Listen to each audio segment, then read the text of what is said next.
আজকের ভিডিওটা বেশি গুরুত্বপূর্ণ প্রবাসী ভাইদের জন্য। এই ভিডিওটা আপনারা এখান থেকে শিক্ষা নিতে পারেন আমাদের চিত্রনায়িকা ফফিয়া আপার থেকে। সবাই ভিডিওটা দেখতে থাকেন। ফফিয়া আপা কি বলতেছে সবাই মনোযোগ দিয়ে দেখি। ভিডিওটা সাবস্ক্রাইব করে দিবেন নতুন ভিডিও পাওয়ার জন্য। আল্লাহ হাফেজ, দেখতে থাকেন। আমি যখন ইনকাম করেছি, দু হাতে দিতে পেরেছি, লুটাতে পেরেছি, তখন আমি আমার পরিবারের কাছে অনেক প্রিয় একজন মানুষ ছিলাম।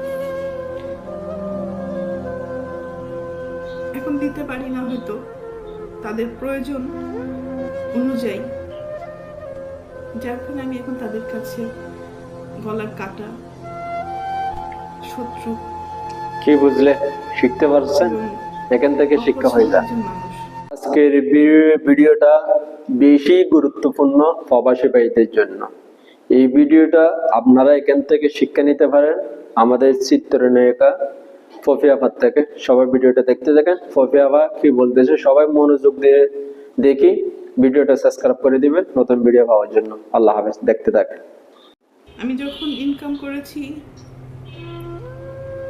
দু হাতে দিতে পেরেছি, লুটাতে পেরেছি, তখন আমি আমার পরিবারের কাছে অনেক প্রিয় একজন মানুষ ছিলাম।